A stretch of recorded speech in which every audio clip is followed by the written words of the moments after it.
delighted to be here with you this morning. Thank you, Coach Wale and his team for having me. To the other facilitators, it's good to meet you in person. We have met online, so it's good to see. Okay, I've met Kelly in person once. And Yvette, good morning, it's good to meet you. I've also met Mr. Akitunde. I've hosted him along with my sister before.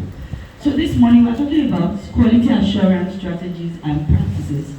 And I'm happy that God orchestrated it in such a way that Mr. Morotito had to come up with school structure first, because that wasn't the original plan, but things happened for a reason. And I think that was the best thing to have happened. We have talked about structure. Now we are talking about how to maintain those structures, how to ensure that the plans we have set in motion actually work. So our focus for the next 28 minutes is the importance of quality assurance and then the strategies. So by the time we are done with this session, you should be able to talk about all this. You should be able to map out some strategies for your school. Why quality assurance? Why is it important? Let's look at what quality assurance actually means. It's the systematic review of educational provision to maintain and improve its quality, equity, and efficiency. That's one. I hope you took note of the key word there, systematic, which means it has to be deliberate. There must be a structure for doing that. Then, it is also school self-evaluation, external evaluation, which includes inspection. So whether you have had inspection before or not, or you are preparing for another inspection, it falls under quality assurance. The evaluation of teachers, school leaders, and student assessments. So it encapsulates everything that we do in the school. It has to do with what outsiders think of us, their perspective of what we do. It has to do with what we think of ourselves. You know, it is one thing to think that you are doing well. It's another for you to actually be doing well. Have you ever asked people of their opinion about you? And when they are done, you are wondering, is that how people really see me? If you've not asked your team before what they think of you or your leadership, maybe you should do that. It will give you a better picture. If all you know about your leadership and your practice is what you think or what they say on your birthday, please, you don't have good feedback yet. You can ask them to give you anonymously. You can prepare documents and just ask them, how do you feel about this? For those of us that are more techy, you can just prepare a Google form for them to fill in their thoughts about how you lead the school, what they think about this and that. Just a few things that also include their personal opinion of your person without making it look as if you are asking for affirmation, and then see what they say. It will give you a better view and it will help you to practice better. So that is part of what we're talking about. And then evaluating teachers, the quality of the teachers you have and what they do. Other leaders and then student assessments. Excuse me, please. It is an ongoing process. So it is not something you do once and you are finished. No. It is something you do time and time and time again. It's an ongoing process. In fact, the word process alone tells us that it is not a destination, but a journey. An ongoing process ensures the delivery of agreed standards to achieve agreed learning outcomes. Can you see agreed? So it's not something you are doing alone. I like to say that marketing and quality assurance are partners. Why do I say that? You know, you are marketing, you are telling people about your services, what you do, what you would like to do with their children, or what you would like them to do for you. Guess what? Quality assurance is you doing those things. One, it is you making sure that what you have told them is what they are seeing. So because of that, I say that marketing keeps the front door open, while quality assurance ensures the back door stays closed. If you are marketing, as you are bringing in children into your school, you need to make sure that your back door, that's your exit door, is closed. Otherwise, your school becomes a passage. People are just strolling in and out. Quality assurance is what keeps your back door closed, meaning that your parents are satisfied, meaning that the services that you promised them when you were marketing is what they are getting. It is what does not make you a politician. You know, politicians will tell you what you want to hear, but they will do what they want. You are not supposed to be like that as a school leader. You should tell people what you will do, and you should actually do what you have said you will do. That is integrity, and I just say that is quality assurance. I'm still writing this. I see one or two people writing. I want to move on to the next one. My slides are few, so as much as I can under this one. Let's start with staff. How many of us run only Nigerian curriculum in our schools? Please, a show of hands. Okay. So the rest of us run international curriculum. Yes? Both. It's a blend of the two. I'm going to break your tables now. If you say that you run any form of international curriculum along with the Nigerian or purely, please, which of your teachers has seen the airports before?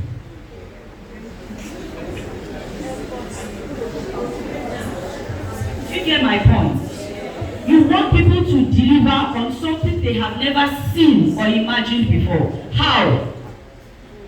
Give them exposure. Otherwise, the quality of staff you have cannot deliver on the promise you are making to your parents. You don't have to take them outside Nigeria. Just take them out.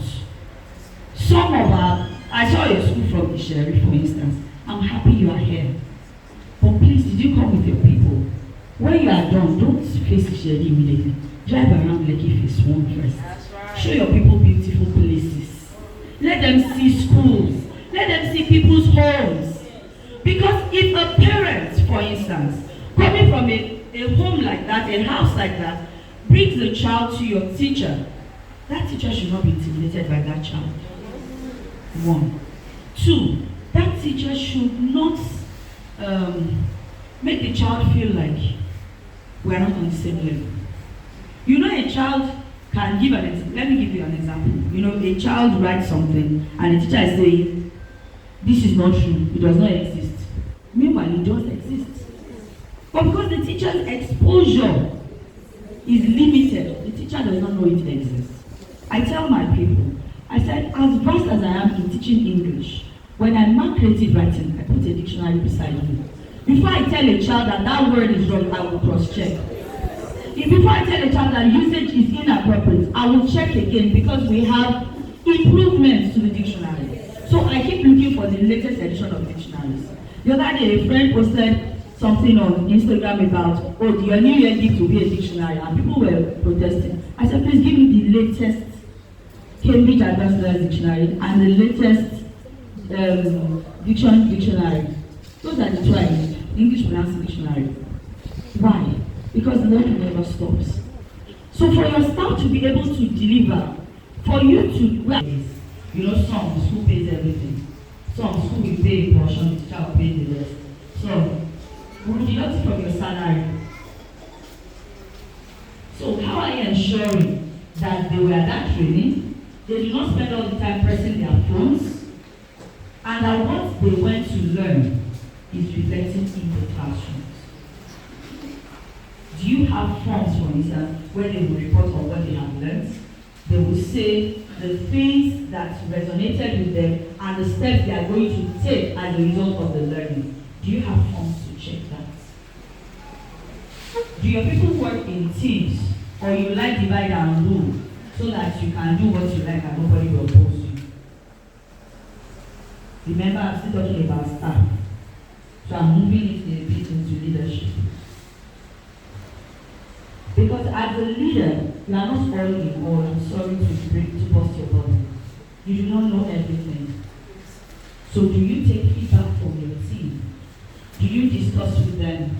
When you go into meetings, do you have an agenda ahead of time? Or you just said, hey, I want to talk about this, but you have not itemized the things you are discussing under that pressing issue. Because if you do not itemize what you are discussing in that meeting, I can assure you that you will talk off points. assure you that you forget to say some salient things. And I can assure you that you might end that meeting without a cogent plan or next line of action and who is to deliver and what timeline you are working with. In other words, you are planning a meeting, you must set an agenda, even if it's 1 or 2. You should also decide who is going to take minutes of that meeting. The person must circulate the minutes afterwards, and in the minute, who is to activate or work on XYZ must be stated, and there must be a timeline, and it must be circulated to everyone in the session and everyone who is responsible for implementation. Are we clear? Are we putting this down? You see that on this slide. The slide is just key points for us to follow. And then, do you take feedback from parents? Do you send out regular feedback forms? Those of us who still like to do paper, you can print it out and send. You should have feedback at least once a term. You can do it around half term, you can do it at the end of term. But please do feedback. Those of us who do online things, you can send it as a Google form, type form. There are different kinds of forms you can use. You can use SurveyMonkey. SurveyMonkey and Google Forms. The free versions will still give you analysis. Type form, you have to pay some money for you to get the analysis. And there are other types of forms like that we can use. I think there's also forms.school. Take feedback from them and then work on that feedback. If you take feedback from parents and you don't work on it, that is also a problem. Quality assurance says you work on the feedback and you let parents know your progress on that feedback. The beautiful thing is, everything I am talking about today, I am talking about from experience, not from one textbook. There was a time that parents talked to me, make a complaint, oh thank you, I've heard, and I will work on it, but that's where I stopped. Until one day, a parent said, you did not tell me what you did about my complaint. And it struck me right then that that's true. I worked on it immediately, but the parent does not know I worked on it. So the parent is still feeling like, I'm not sure if, I don't know, maybe. So we must not leave room as ambiguity as teachers, as school leaders, and school owners. You are doing something, let people know what you are doing. Teachers, you are going the extra mile to support a child, let your management know. It is not holiness, it is not spirituality, that you are doing something and you are hiding it from management because you want to be humble. That's not humble, humility, that's foolishness. I am not insulting you, I'm sorry, but that's the truth. It was the truth I also learned in a bitter way. When someone took my work and presented as his own work, what could I do? And I was saying, no, I did it. People said, how come she did not talk about it? That was the response. So you are working, you have this idea, you have that idea, present it in a way that people know, oh, I am doing this. Document. Do we understand each other? Let me move on from staff, if not, we will not finish in the time that I have. Let's talk about teaching and learning. And then we'll move to assessment. How do you ensure that your standards are maintained in teaching and learning? There is one point I'm going to talk about right now that also relates to staff. What is the vision of your school? That should also impact on the staff you are employing. If your vision is to be an international school or we are delivering high quality standards, your teachers cannot be SSCU holders. I'm saying the truth now. The least you should go for should be NCE. As much as possible, get those who have education, qualifications or degree. But in the event that you are employing maybe someone with first degree in another field that is not education, encourage them to enroll for their education diploma as soon as possible. Yes, they may be talented, they may be a natural, but there's still something that actually studying education does for them. And it should be part of your quality assurance documents. So So if right now, the staff that you have, only one person has any education certification or none at all, set a goal right here, right now. Okay, I'll give you like 2 minutes to do that later on.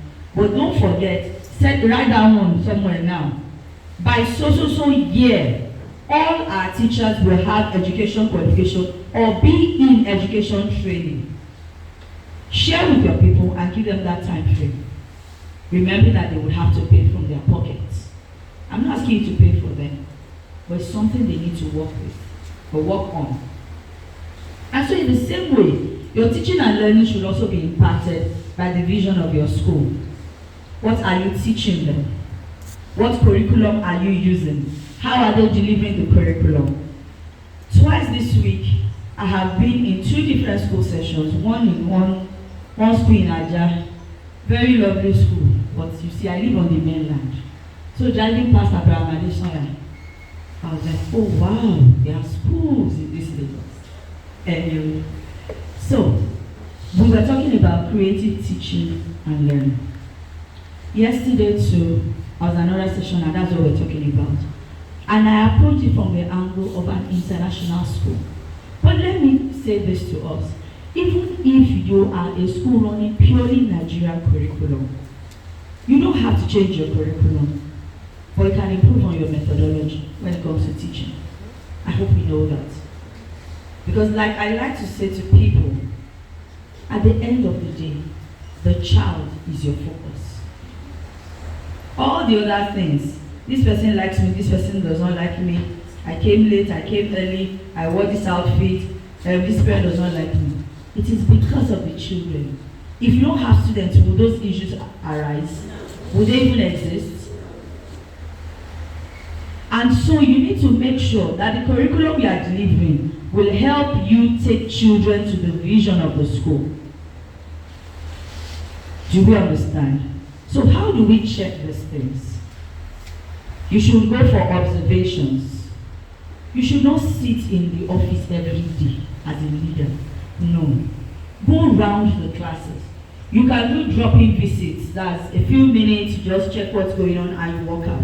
But also plan to do full class observation where you are in a lesson from beginning to the end. And it is not during appraisal I'm talking about here. For that teacher, during your lesson, I observed XYZ. You know, we have said this as a school that we will approach this way, we will do this way, but I did not see it in your class. Can you work on this area? Do you know what you are doing? You are ensuring that standards are maintained in teaching and in learning. I noticed that in the entire class, only 5 students understood what you were teaching. You have to reteach that topic. If more than 3 students do not understand, or depending on even the size of the class, that's another thing. If a quarter does not understand that topic, that teacher is not supposed to move on. I hope we know that. If it's 1 or 2, the teacher can take them aside and explain again and all that. But once it has to do with a great percentage, 25% and above, that teacher needs to teach that again.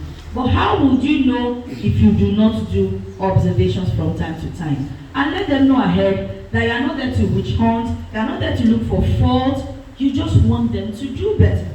You want them to improve on their practice. So do class observations. Of course, you should have your appraisal system. And your teachers should see the document before the day, so they know what they are being appraised on. You cannot judge somebody when the person does not even know the law.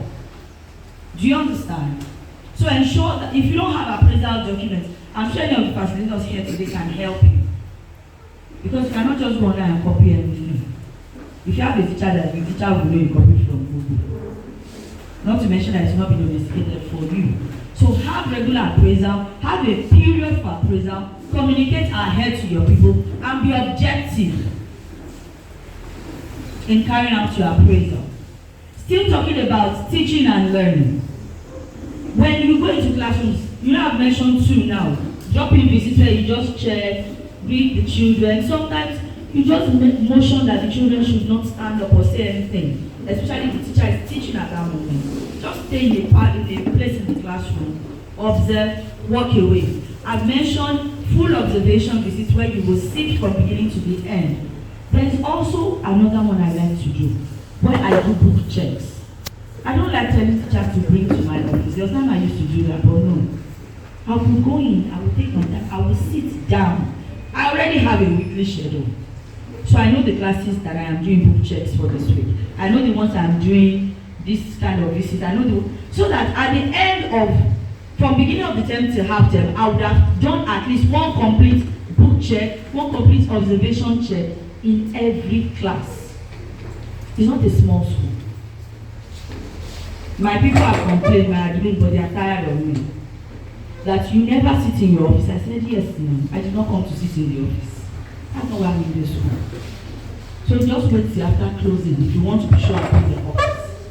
And so I sit down, I check notebooks. What are you looking for? Remember we have talked about your vision. Maybe for some of us, it's anyhow vision that we have. So books can be anyhow. But if you know that you are talking about high standard, once you start talking about those kind of things in your vision, then you have to make sure that even the notes are high standard. Is there a note? Is there a date rather in that note?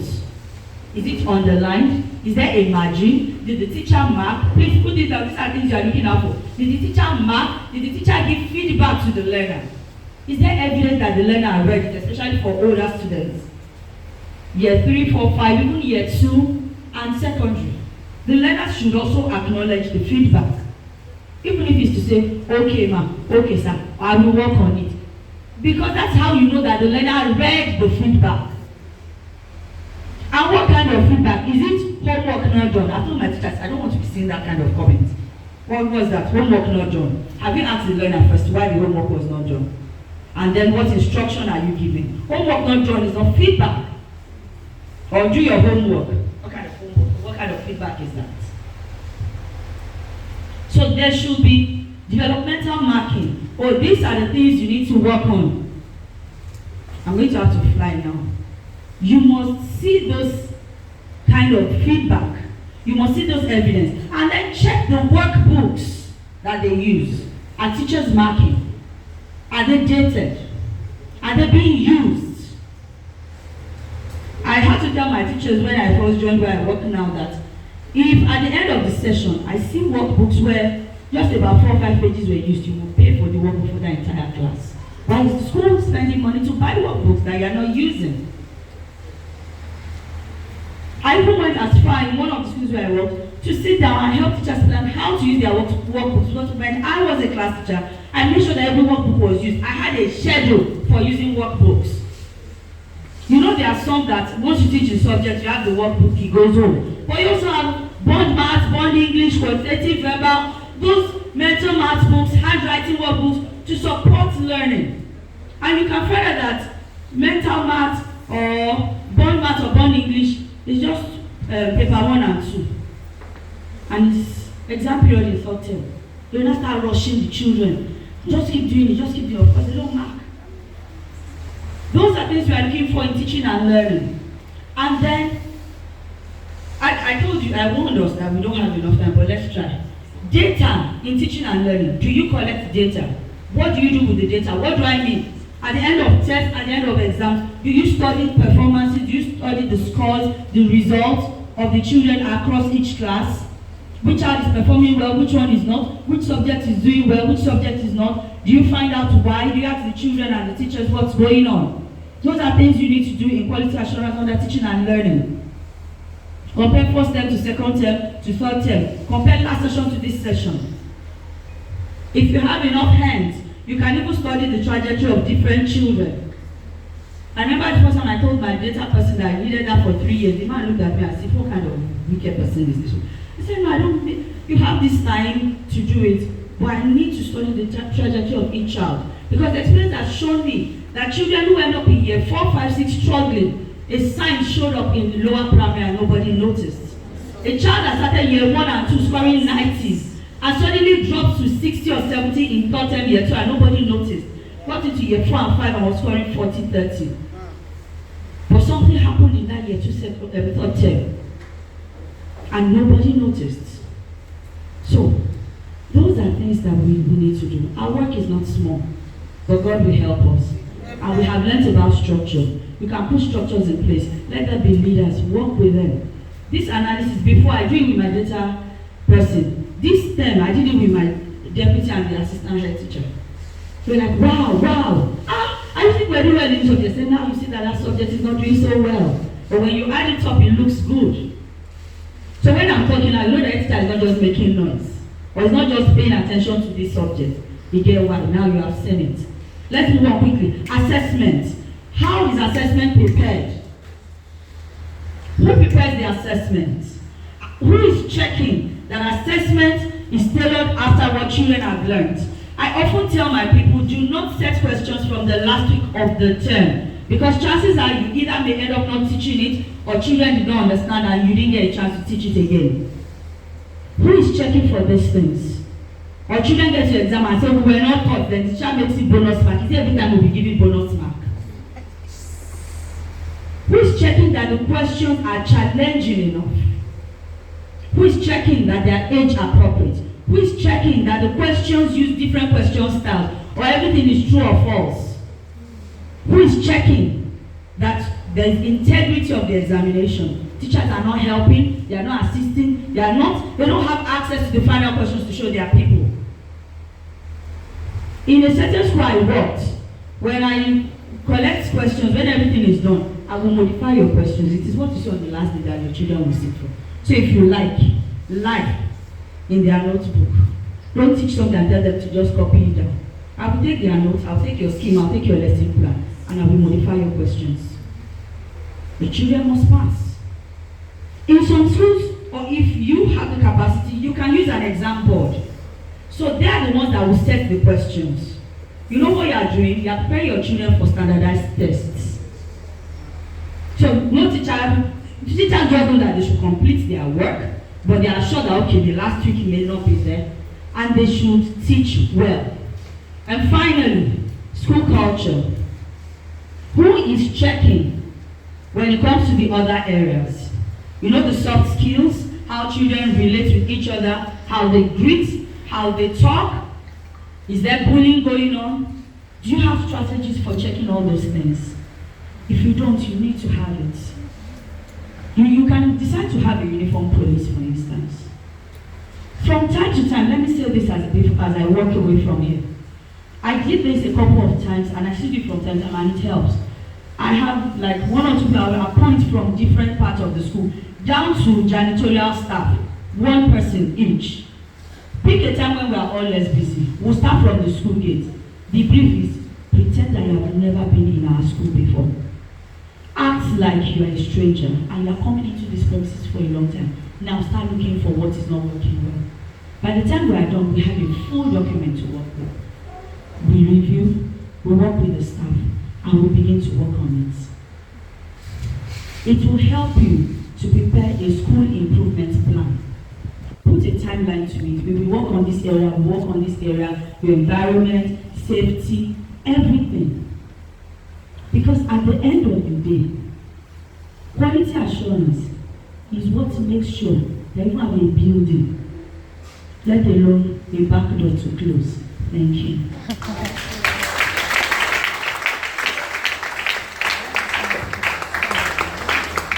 Awesome. Hello, ma. Please come and speak that last grammar that you spoke. The building and the back door. Say it again. I said school quality assurance is what makes sure that you have a building in the first place, let alone the back door to close. Remember I mentioned that if marketing is the front door, quality assurance keeps your back door closed. Without quality assurance, you may not even have a building if you are not careful. Please, a round of applause for her again. So some of us were just paying attention to the building, the front, and then she's not telling us about back door.